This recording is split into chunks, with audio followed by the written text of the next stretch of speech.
Hello friends and welcome to CSC. I am Bhavna Patidar here and friends, आज से हम एक नया टॉपिक स्टार्ट करेंगे हमारी पॉलिटी की वीडियो सीरीज में। अभी तक हमने डिफरेंट संविधान संशोधन अधिनियम जो कि बहुत ही महत्वपूर्ण है वह देख लिए थे इसके पहले के वीडियोस में।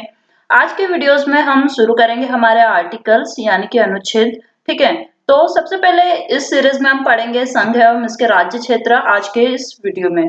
तो फ्रेंड्स आइए स्टार्ट करते हैं हमारा वीडियो, लेकिन उसके पहले आप सीएससी को लाइक शेयर सब्सक्राइब करना ना भूलें। ठीक है फ्रेंड्स, देखते हैं आज का हमारा वीडियो। भारतीय संविधान में भारत को राज्यों का संघ घोषित किया गया है। ठीक है, हम पढ़ रहे हैं कि भारत एक राज्यों का संघ है। ठीक है, और भारत के विभिन्न राज्य। तो भारतीय संविधान में भारत को राज्यों का संघ घोषित किया गया है, अर्थात इंडिया राज्यों का संघ होगा। ठीक है, एक संघ होता है, एक परिसंघ होता है। इन दोनों में क्या डिफरेंस है आगे हम देखेंगे। ठीक है, भारत को राज्यों का संघ कहा है। ठीक है, इसके लिए दो कारण बताए हैं कि क्यों भारत को परिसंघ की संज्ञा न देते हुए संघ बोला गया है। ठीक है, भारत में संसदीय प्रणाली या संवैधानिक प्रणाली अपनाई गई है जिससे कि परिसंघ ज्यादा सूटेबल होता है, लेकिन उसके बावजूद भारत को राज्यों का संघ कहा गया है। क्यों?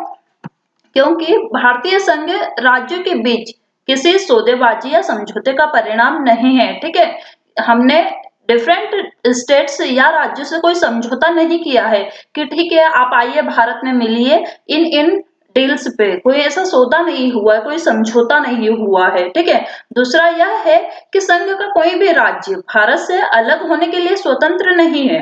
भारतीय संविधान के भाग 1 के तहत अनुच्छेद 1 से 4 तक में संघ एवं उसके राज्य क्षेत्रों की चर्चा की गई है। ठीक है, तो दो कारण बताए गए हैं कि क्यों भारत को राज्यों का संघ कहा गया है। पहला तो ये कि भारत के जो राज्य हैं उनको संघ में होना ही है, यह कोई समझौता नहीं है कि दोनों साइड टर्म्स एंड कंडीशंस है, नहीं, आपको भारत में रहना ही है। ठीक है, और दूसरा, आप भारत से अलग नहीं हो सकते कि हम खुद को, जैसे कि अगर बिहार चाहे मध्य प्रदेश राज्य चाहे कि हम भारत से अलग होना चाह रहे हैं, खुद का एक देश बसाएंगे, तो ऐसा नहीं हो सकेगा। ठीक है, परिसंघ में होता यह है कि आप उस देश में इंक्लूड हो, लेकिन अगर आप चाहते हो कि उस देश से, पर्टिकुलर देश से अलग होना चाहते हो तो आप हो सकते हो। ठीक है, फॉर एग्जाम्पल अमेरिका, अमेरिका क्या है, परिसंघ है, वहां पे स्टेट्स है अमेरिका में। ठीक है, राज्य है, लेकिन क्या है कि वह राज्य स्वतंत्र है अमेरिका से अलग होने के लिए, उन पे बाध्यता नहीं है कि आपको अमेरिकी संघ में रहना ही पड़ेगा।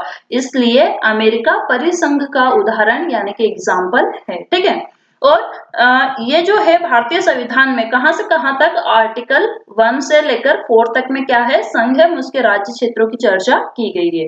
तो आर्टिकल 1 में सबसे पहले क्या है कि संघ और संघ का नाम और उसके राज्य क्षेत्र।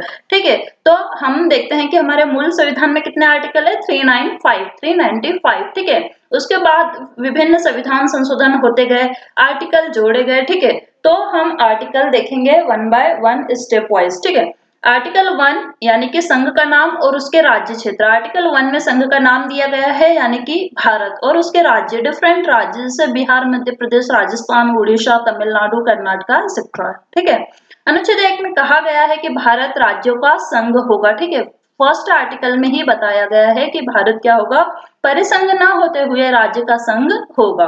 परिसंघ तथा संघ प्रणाली में केंद्र के साथ राज्यों का सम्मेलन होता है। ठीक है, परिसंघ हो या संघ हो, दोनों में क्या होता है कि केंद्र के साथ एक सेंटर होता है, उसके साथ राज्यों का सम्मेलन होता है।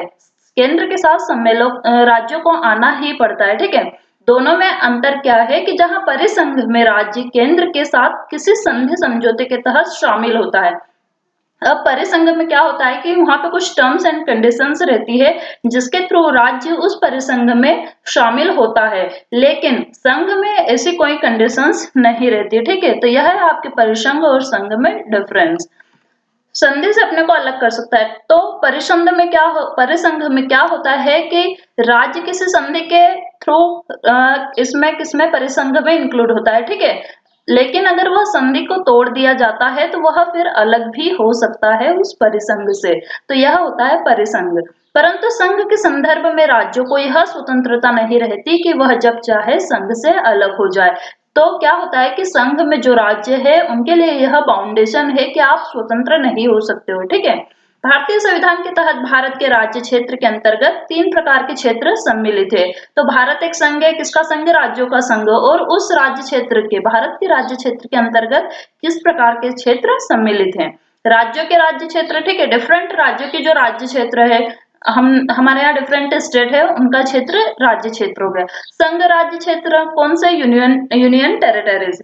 ऐसे अन्य क्षेत्र जो अर्जित या ग्रहण किए जाए, ठीक है, ऐसे अन्य अन्य क्षेत्र जो अर्जित किए जाते हैं किसी दूसरे देश से या ग्रहण किए जाते हैं। तो ये 3 प्रकार के क्षेत्र सम्मिलित किए गए हैं। भारतीय संविधान में संघ को अपनाया गया है। परिसंघ जहां एक अस्थायी व्यवस्था है, वही संघ एक स्थायी व्यवस्था है, ठीक है। तो भारतीय संविधान की यह विशेषता है कि भारत एक संघ है। क्यों? क्योंकि संघ का होना एक स्थायी व्यवस्था का होना है। और परिसंघ, परिसंघ यानी कि संधि या समझौते के द्वारा बनाया गया। तो परिसंघ अस्थायी है, परिसंघ टूट सकता है लेकिन संघ नहीं, ठीक है। तो हम बोल सकते हैं कि संघ एक स्थायी व्यवस्था होती है। परिसंघ के तहत केंद्र निर्बल तथा राज्य सबल होते हैं, ठीक है। यह तो स्वाभाविक है, होना ही है। क्यों? क्योंकि परिसंघ है, आपने पर्टिकुलर संधि की है, समझौता किया है। अगर और राज्यों को यह स्वतंत्रता दी गई है, यह पावर दी गई है कि अगर आपको लगता है कि आप परिसंघ के साथ और आगे नहीं बढ़ सकते तो आप उस टाइम पे क्विट कर सकते हैं, ठीक है, परिसंघ से अलग हो सकते हैं। आप परिसंघ शब्द पे ही ध्यान दीजिए, अगर आप इसका संधि विच्छेद करेंगे तो परि प्लस संघ, यह शब्द अपने आप में टूट रहा है लेकिन संघ का कोई संधि विच्छेद नहीं है, ठीक है। तो आप यहाँ से भी समझ सकते हैं कि परिसंघ के तहत केंद्र निर्बल होता है, केंद्र के पास ज्यादा पावर्स नहीं रहती है कि वह अपने राज्यों को बांध के रख सके, ठीक है। अगर उसके राज्य चाहे तो अलग हो सकते हैं, लेकिन राज्य सबल यानी कि पावरफुल होते हैं। राज्यों के पास पावर्स रहती है, वो टर्म्स एंड कंडीशन से राज्य भी रख सकते हैं कि अगर हमारी यह बातें मानी गई तो हम परिसंघ में रहेंगे, अगर नहीं मानी जाती तो हम अलग हो जाएंगे, ठीक है। इसका एक एग्जाम्पल आप देख सकते हो, ब्रेक्जिट, ठीक है। तो जैसा कि ब्रेक्जिट हुआ है, ब्रिटेन अलग हुआ है संघ से, ठीक है। तो वैसा ही क्या है कि यहाँ पे राज्य सबल होते हैं परिसंघ में, वही संघ के तहत केंद्र सबल तथा राज्य निर्बल होते हैं। जैसा कि हम भारत में देख सकते हैं कि जो भी केंद्र कानून या लॉ बनाते हैं तो वो पूरे राज्यों पे बराबर अप्लाई होता है, ठीक है। यहाँ पे हम राज्य निर्बल है, क्यों? क्योंकि अगर कोई चाहे कल को बोल दे, महाराष्ट्र बोल दे कि हम भारत से अलग होना चाहते हैं, तो ऐसा नहीं हो सकता है, राज्यों के पास यह पावर्स नहीं है, ठीक है।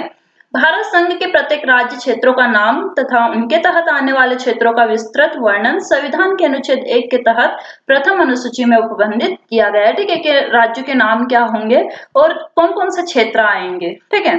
यह तो आपका आर्टिकल 1। आर्टिकल 2 में क्या है वह भी हम देख लेते हैं। आर्टिकल 2 में नए राज्यों का प्रवेश या स्थापना, ठीक है। संसद विधि द्वारा ऐसे निर्बंधन और शर्तों पर जो वह ठीक समझे संघ में नए राज्यों का प्रवेश कर सकती है या स्थापना कर सकती है, ठीक है। तो क्या होता है कि नए राज्यों का प्रवेश या स्थापना, जैसे अभी हमने देखा कि आंध्र प्रदेश से अलग होकर कौन सा राज्य बना? आपका तेलंगाना, ठीक है। फिर अभी 2019 में हुआ कि जम्मू कश्मीर एक राज्य था, लेकिन फिर जम्मू कश्मीर और लद्दाख दो अलग अलग केंद्र शासित प्रदेश यानी कि यूनियन टेरिटरीज बना दिए गए। तो इसी की बात हो रही कि नए राज्यों का प्रवेश कैसा होगा या फिर स्थापना कैसी होगी। स्थापना यानी कि किसी बड़े राज्य से अलग करके छोटा राज्य बनाना, ठीक है। संसद किसके पास पावर्स है इन सब की? तो संसद के पास है।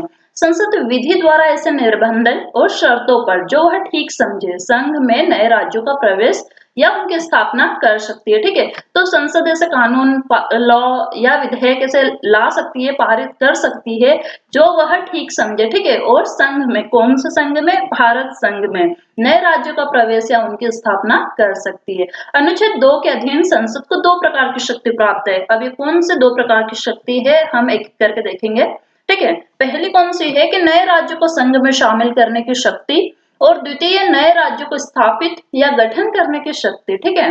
तो प्रथम का संबंध उन राज्यों के प्रवेश को लेकर है जो पहले से विद्यमान है, ठीक है। मतलब जो पहले से राज्य विद्यमान है उनको नए संघ में इंक्लूड करना, ठीक है। तो यह हो गया, एक तो यह शक्ति हो गई। और नए राज्यों को, द्वितीय कौन सा है? नए राज्यों को स्थापित या गठन करना, जैसे कि जो एग्जिस्टिंग राज्य है उससे अलग करके, ठीक है, पुराने राज्य को तोड़कर एक नया राज्य बनाना। फॉर एग्जाम्पल 2000 में मध्य प्रदेश से अलग होकर छत्तीसगढ़ बना। फिर उसके बाद होता है और भी ऐसे राज्य है, जैसे बिहार से अलग होकर झारखंड बना। ठीक है, तो यह क्या होता है कि पहले द्वितीय क्या है, दूसरा नियम, नए राज्यों को स्थापित या गठन करना। ठीक है, उन राज्य, इसका सेकंड पार्ट कौन सी है, संसद की, उन राज्यों से संबंधित है जो पहले से विद्यमान नहीं है। इस प्रकार अनुच्छेद 2 का संबंध उन राज्य के प्रवेश एवं गठन से है जो भारतीय संघ के हिस्से नहीं है। अगर कल को लाइक हमें नेपाल से कोई एरिया मिल जाता है, ठीक है, भूटान से मिल जाता है या किसी भी देश से, अब उसे भारत संघ में इंक्लूड करना है, तो क्या यह पावर्स भी किसके पास है, संसद के पास है। ठीक है, तो अब संसद के राज्यों के पुनर्गठन के संबंध में शक्ति, पावर्स उनको दी गई है। तो यह आगे किसमें दी गई है, आर्टिकल 2 में। ठीक है, तो इस वीडियो में हमने देखे आर्टिकल 1 अनुच्छेद 1 और अनुच्छेद 2। अनुच्छेद 2 में हमने क्या देखा कि नए राज्यों का गठन, ठीक है, या उनकी स्थापना। और पहले आर्टिकल में क्या है कि भारत एक संघ है और भारत राज्यों का संघ है। ठीक है, तो ये थे हमारे आर्टिकल। नेक्स्ट वीडियो में हम देखेंगे आर्टिकल 3 से आगे। ठीक है, तब तक के लिए keep visiting CSC and thank you very much. और अगर आपको यह वीडियो पसंद आया हो तो नीचे लाइक करें और कमेंट बॉक्स में भी जरूर बताएं।